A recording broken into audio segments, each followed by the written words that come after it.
right, here we go. Syndrome to basically describe this group of people whose lives are so bad as they are trying to survive in life, they run into mental health challenges. They go somewhere, they get diagnosed with a particular thing, and they just rack up these diagnoses. I remember seeing this mentioned in an HG video a while ago, but I don't remember which one it was. I'm sure it's not an empirical medical phenomenon or anything, but whatever it resembles, I'm curious about the outcomes of the people who suffer from it. Is there such a thing in living in a situation that is systemically unhealthy to the point that there isn't any viable path to good mental health?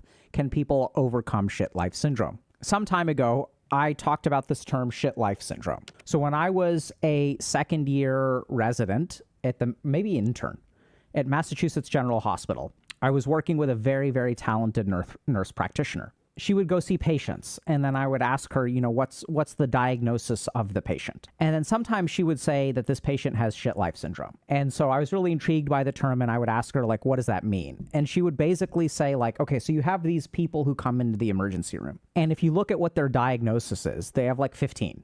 They have ADHD, PTSD, oppositional defiant disorder. These were oftentimes like children or adolescents, major depressive disorder, bipolar disorder, and polysubstance use. So they have all of these different diagnoses. And the thing about these diagnostic constructs is that the idea that someone has 6 different independent brain pathologies or mental health pathologies that are all concurrent is exceedingly rare. And so we use this term shit life syndrome to basically describe this group of people whose lives are so bad that as they are trying to survive in life, they run into mental health challenges. They go somewhere, they get diagnosed with a particular thing, and they just rack up these diagnoses. So this is where the term shit life syndrome comes from. So how to tell the difference between mental disorders and shit life syndrome? I've been trying to answer this question for a while. How do I know what's the cause and what's the effect when it comes to mental state? Am I depressed and suicidal because of how my life turned out? Or am I perceiving life to be more shitty than it is because of underlying mental disorders? I've never been to a psychiatrist, so I've never been diagnosed, but I've been dealing with OCD since I was 6. I experience a lot of MDD, anxiety, social phobia, and ADHD symptoms. I've also been suicidal for more than 6 years. The thing is, most of those things appear so small when put next to 7 figures in the bank account. Most of my issues would immediately disappear. Only then would I be able to do the things because I can, not because I have to. I experience what I'd call a money-induced paralysis. It's very unlikely that I'll ever be financially independent, and it's unlikely I'll ever find something interesting enough I deem worth pursuing for hours on end. Those realizations alone are enough to make me apathetic, procrastinate on all matters, and basically give up on life and wait for the right opportunity to kill myself. I'd rather be dead than live a life I don't consider to be worth the effort. I've been thinking about seeing a psychiatrist for the past few months, but I have my doubts. I procrastinate on making an appointment because it feels like my problems stem from money, and it's not like they'll make me rich over there. That is enough justification for me not to go. I also can't get myself to schedule other appointments, blood tests, physio, dentist, because if my life will remain the same despite improving in some areas, then why bother? I'll kill myself anyway without some magical epiphany occurring in my mind. I suspect there could be something wrong with my brain because plenty of other people have lives objectively worse than me, yet they see survival as something of value in of itself. That could be the result of them being ignorant, me being ungrateful, or my brain being disabled. So some of us look at our lives and we say that things are objectively bad. And we look at our lives and we think, okay, so like modifying my internal instrument is useless if my circumstances are bad, right? So we can say like, okay, I'm short. That's true. I don't know if I would say I've experienced levels of depression on that level to where, you know, I've contemplated self-deletion or whatever for like years or anything like that. But definitely there's this, you're prone to thinking up ways why it's pointless to do something. So, you know, doing paperwork maybe, because one of the things I'm going through right now is I'm trying to get a home, um, but I'm finding it hard to complete the paperwork to do so. One, because I don't think it's going to go through, Two, because um I know that I made poor decisions with money, and which is affecting my credit and stuff. So uh but there's this you're just prone to these high negative emotions because you're thinking to yourself, well, what's the point? But anyways, let's get back to it. I'm bald. My chances of ending up with someone seem very, very, very, very low. So what's the point in trying? Like my life is objectively bad. And so then like the question is like, okay, is this mental illness? Like, is this an appropriate adaptation to negative circumstances? Or is this a mental illness that is misinterpreting what my chances are? How do I know which one it is? The short answer is that it is a false dichotomy, and that even if your circumstances are bad, I believe that you can do drastic things to drastically improve your circumstances. And if you're rebelling against that, that is part of shit life syndrome, which we'll kind of get to, right? So the first thing that I want y'all to notice is that if I say that this is possible, your mind will automatically have a reaction. And so the problem with shit life syndrome is that you have objective problems and you have internal problems. And the problem is that your objective problems you may not be able to fix. But even when you're subjectively hampering yourself, it is very difficult to fix your situation. Hey, y'all, if you're interested in applying some of the principles that we share to actually create change in your life, check out Dr. K's Guide to Mental Health. It combines over 2 So what is the difference between a setback and a failure? So in both cases, the objective reality can be the same. I tried something and I failed. The difference between a setback and a failure is whether I decide to try again. And if I try again and then I succeed, then the failure becomes a setback. And if I decide to stop at that point, the failure becomes a failure. It is very unlikely that I'll ever be financially independent, and it's unlikely I'll ever find something interesting enough I deem worth pursuing. Those realizations alone are enough to make me apathetic, procrastinate on all matters, and basically give up on life, right? So this is where we have to be very, very, very careful, because now what we see is that there is a objective circumstance on the outside which results in a realization, and then that realization creates apathy, procrastination, and people giving up. And then what is responsible for you staying stuck? It is actually a combination of all of these things. It is a false dichotomy. So let's talk a little bit about shit life syndrome. So this is a psychodynamic article that someone kind of talks about shit life syndrome. So this is like, so this is what's really interesting is shit life syndrome is something that clinicians came up with. So let's read this case, okay? In the letter from the doctor, we learned that she had experienced a number of problems since early childhood. She had initially been raised in foster care, bad thing number 1, abused by a neighbor, bad thing number 2, left home at only 17, bad thing number 3, subsequently engaged in a series of emotionally and sexually abusive relationships with men, bad thing number 4. This is shit life syndrome. This person, it appears, does not have a chance. Bad thing after bad thing after bad thing. And there is a lot of data that supports that this is what happens, right? So we have a lot of studies on something called adverse childhood experiences, which is that if you have a bad upbringing, what tends to happen is that this correlates with worse mental health outcomes, worse life outcomes. This is very common. So I've since become very curious about this expression, shit life syndrome, not the least because of the Yeah, it's crazy because like I also grew up in the foster care system, and uh one of the things that we dealt with was the lady who took us in, she had her own family and stuff, or she had family members there. Um, and so there was this clear kind of separation of you all are from somewhere else. You know, it wasn't like we weren't young enough to be integrated into the family.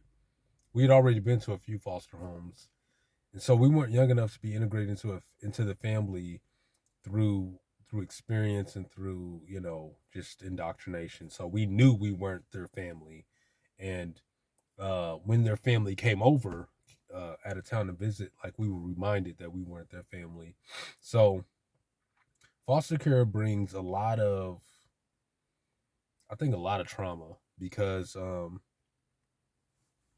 you're not with your biological parents for whatever reason. My mom was an addict, and then we all had different dads. So and there's 6 of us. So that's something that if you're African American, you probably know very well because that's rampant in our community. Um, and so yeah, it just created the situation where you're at this home where you know as much as people want to say, oh, well, they took you in, some of the things you're experiencing are very abusive. Um, Clear nepotism, uh, eating one meal a day, sometimes most of the time, constant arguing, fighting, um, doing nothing but wearing hand me downs, and there was just never this sense of real security, you know. So uh, yeah, yeah, yeah. Anyways, Implicit consensus by everyone in the meeting, including myself, as to what it meant. Everyone knows what it means, even though it's never been defined. The phrase seemed to denote a level of long-standing poverty, family breakdown, lack of stability, unemployment, and potential risk factors common to many of the predominantly young, working-class patients referred to the service. For shit, of course, is something that we generally prefer not to think about, something we continually reject, get rid of, or hide. At the same time, it is something that we cannot completely repudiate. It is part of us, something we need, something that is ineluctably, I don't even know what that means, part of our status as human beings as subjects. Those suffering from shit life syndrome then would seem to be those individuals whose problems are deemed to be so terrible, so untouchable, that they quite literally cannot be thought about and cannot be handled by the service. No amount of you coming to my office 1 hour a week for therapy is going to fix your history of abuse, your problems with employment, your foster care background, your history of trauma, the ADHD, the OCD. There's no amount of therapy that will fix this objectively bad thing. And so we call this shit life syndrome, right? Because it's like, it's too much to handle. The question is, can we do something about it? And my belief is yes. So there is this construct that we have discovered in mental health called deaths of despair. I think this was originally discovered actually in the UK. So there were these old fishing villages that used to have very robust economies. And then once like the fishing industry left, the town became like a ghost town. There's no economy. People started drinking. People started committing suicide.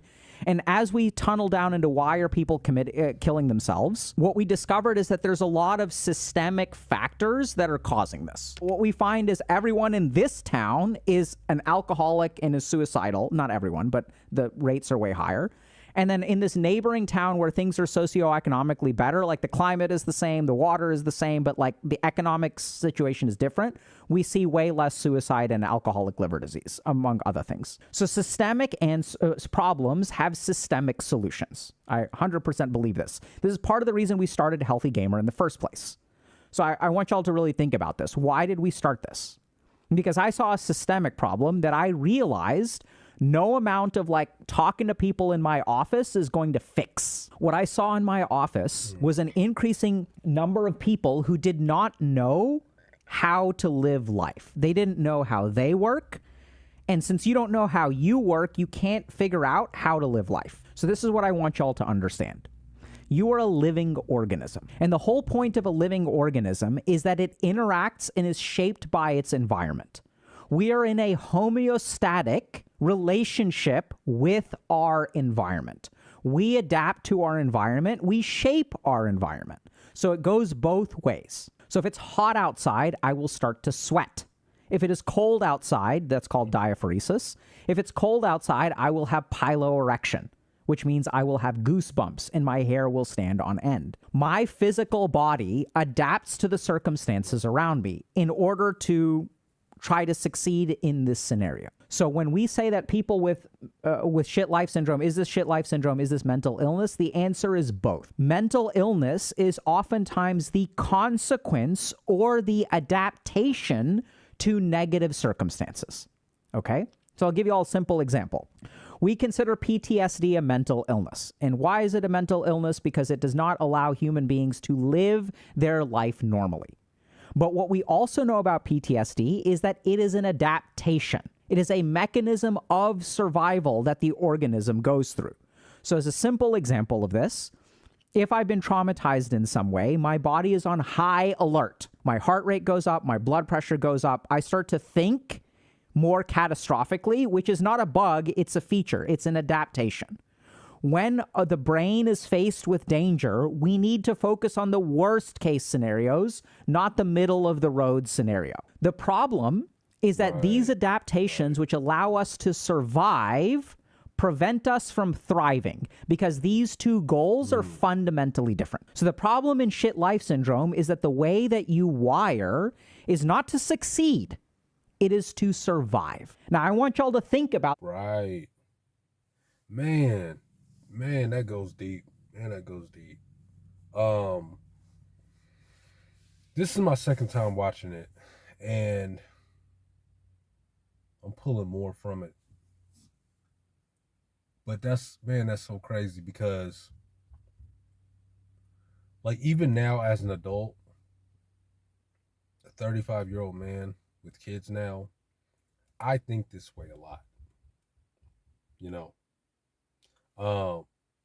I think survival mode. I got to do what I have to do to survive. And something that I've learned recently is that a lot of poor people have the mentality, or are nearsighted.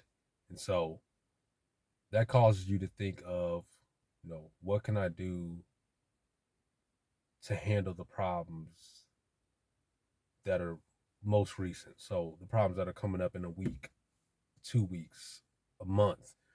The further you get out, the harder it gets to think about life, because your instinct is, I need to think about these issues I have that are currently potentially going to cause me to maybe be homeless, maybe go through some type of struggle. And so you're not thinking about the possibilities of a future. You want to, you try to, but it's hard to do because you just don't have a concept of it. And growing up in the foster home, plans change just like that when you're a kid, so you don't have any control over it.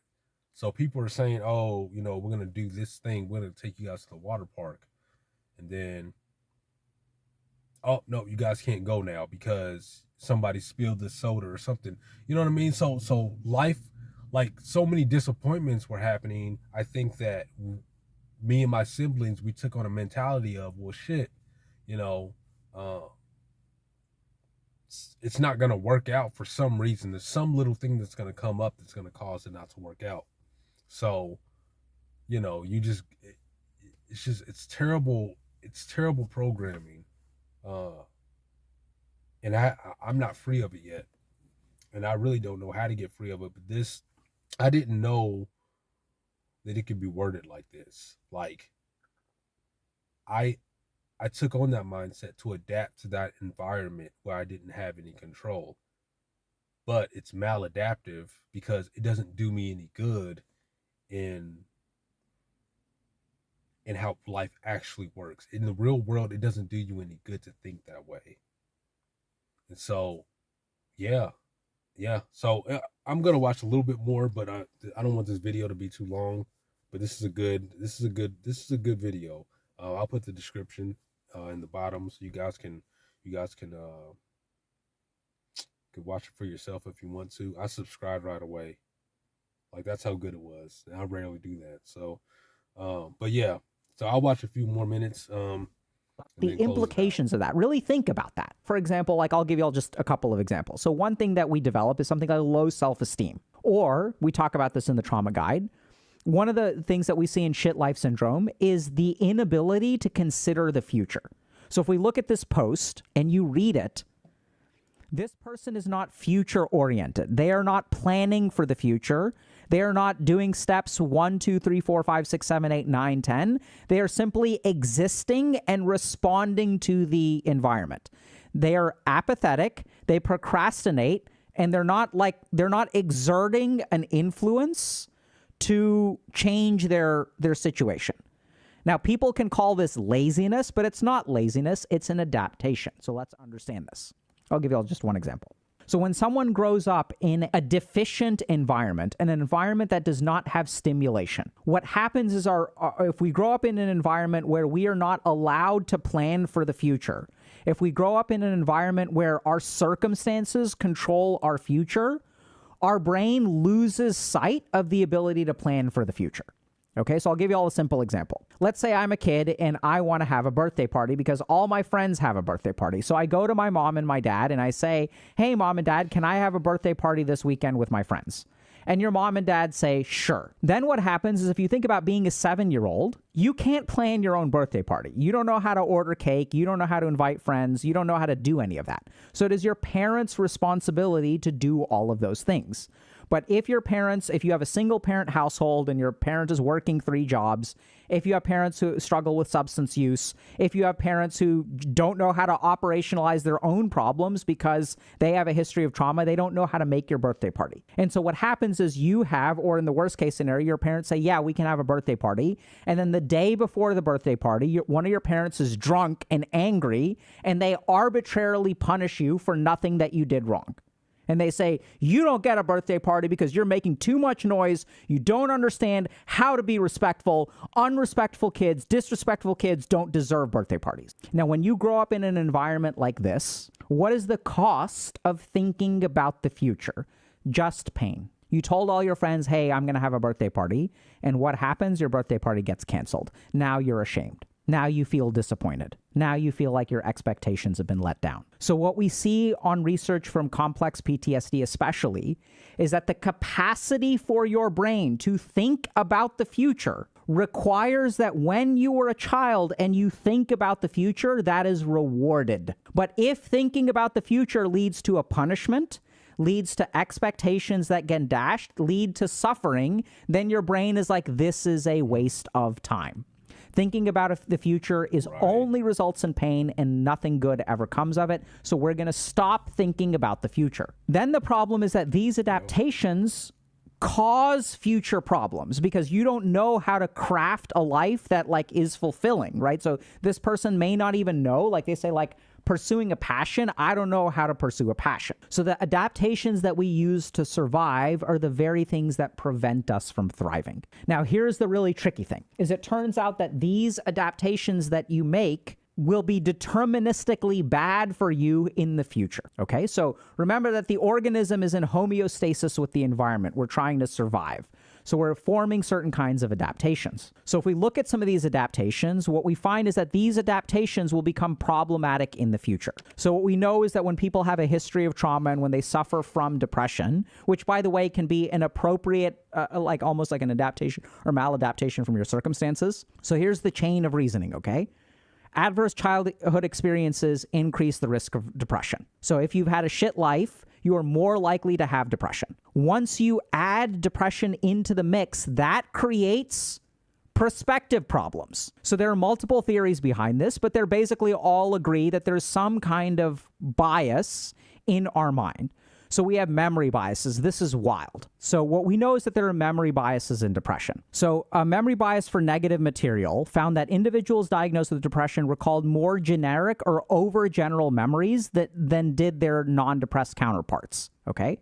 So this is kind of weird, but what this means is that people with depression do not remember positive details. Importantly, the tendency to elaborate negative emotional information, memory bias for this information, and recall of overgeneral memories may be associated with other cognitive aspects of depression. So these are the 3 biases. Is this mental illness or is this shit life syndrome? Illness is a consequence of 2 things: a genetic predisposition plus an environmental exposure. So there is something that is part of you plus some environmental shaping results in something called a mental illness. And this is really consistent with our studies of things like depression and adverse childhood experiences. So if I have a crappy life, my mind starts to get depressed. The depression is a consequence of my past, but it very actively and negatively shapes my future. So we know that once you have some negative view of yourself, it changes the way you perceive the world. You pay attention to more negative stimuli. So if we look at this paper, what we basically find is that if you're looking at a neutral face, you will pick up negativity even within neutrality. So what we know about cognitive bias and depression is, let's say that I have multiple interactions throughout the day. 25% of my interactions are positive, 25% of my interactions are negative, and 50% of my interactions are neutral. Once I have a cognitive bias from depression, what this means is that I tend to overgeneralize the positive parts of my memory. So the positive parts of my memory become vague and fuzzy. The negative parts of my memory are negative, and then the neutral parts become negative. So now in a life that is 25% good, 25% bad, and 50% in the middle, my brain interprets this is 75% bad and 25% neutral. And this is where I know it sounds... Wow, facts, facts. Oh my God. Yeah, man, yeah, that's crazy. Yeah, I'm gonna leave it there for today. But I think you guys got enough of what he was talking about to kind of understand that if you're one of these people that these adaptations that you acquired probably may have stemmed from childhood, and it's because you were in a fucked up situation. But now that you're an adult or you're going into adulthood, these don't serve you any. They don't serve a purpose. Um, they're actually harming you. So right now, I'm on this journey of trying to figure out what the hell was I programmed with. Um, how has my past affected who I am today, and what can I do to change that? You know, because it's easy to sit there and listen to somebody who says you got to get up and just got to work harder, or you got to do this, you got to stop sleeping in, and you got to stop procrastinating. But for the person's brain who's wired like that, you're like, I don't know why I procrastinate. I don't know why I don't wake up at 3 o'clock, as Elliot would say, or whatever that dude, that motivational speaker's name is. He's obsessed with waking up early. But I don't know why I don't wake up super early.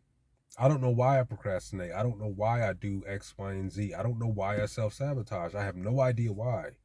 So this video to me, um, man, it helped so much because it's helping me realize like where these things are stemming from. And I think that's one of the first steps that you need to change your life, you know? So um I think the channel is called Healthy Gamer GG. Like I said, I'll put the description in the bottom. I wish I had a word of, of positivity to leave, but this is my maladaptive uh, programming kicking in. I really don't.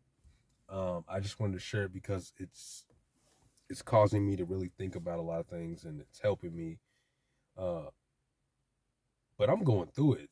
I'm going through it. Like I've made some poor decisions that I have to work through and I have to deal with. And unfortunately, uh, when you now have a family to take care of, those decisions no longer just affect you, they affect your family as well. Now, I used to be in my 20s and stuff before I had kids, I used to just up and leave. Like I'm out, going to a new city, a new state, or whatever. I'm going to start over. That isn't, I'm not saying it isn't possible, but that'd be shitty of me. I can't be that way anymore. You know, I didn't grow up with my parents, so why would I do that to my kids? So I got to be a different man.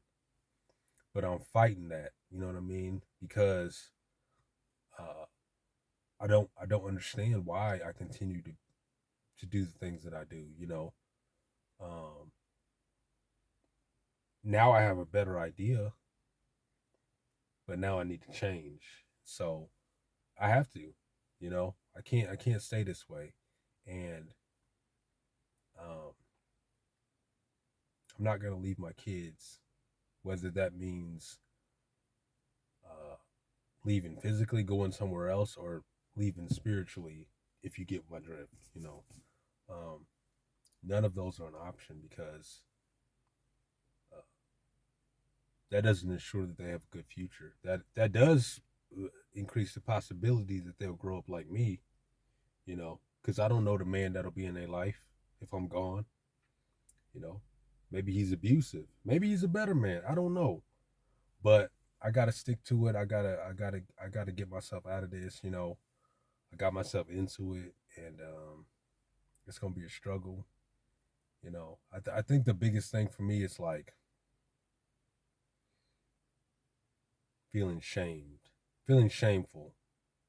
You know, because there were things that I could have done along the way, but I didn't do it because at the time I'm thinking I can either fix it, or I'm thinking this is too much to tell somebody, you know. But that's the thing. It would have been easier to tell and to communicate the problems when it happened versus weeks or months after it happened. Because now you really feeling ashamed. Like, damn, I should have told somebody earlier. So I don't know, guys. All I can say is that if you're still alive, then you still got a purpose, you know. But there's a lot of us who's going through it. A lot of us who had messed up childhoods, and it's easy to go the darker path. But I mean, we just got to push forward. I don't even know. Just got to push forward. So I got a 5-year plan, kinda. 35. There's no reason why, if I strive to change, and I don't give up. I buckle down and I charge ahead. There's no reason why in 5 years my life cannot be much better. So, yeah. Anyways, y'all have a good one, and man, I hope y'all get through it. You know, hope y'all get through it. So. Depression is your body saying, fuck you, I don't want to be this character anymore. I don't want to hold up this avatar that you've created in the world. It's too much for me. Deep rest. Your body needs to be depressed. It needs deep rest from the character that you've been trying to play.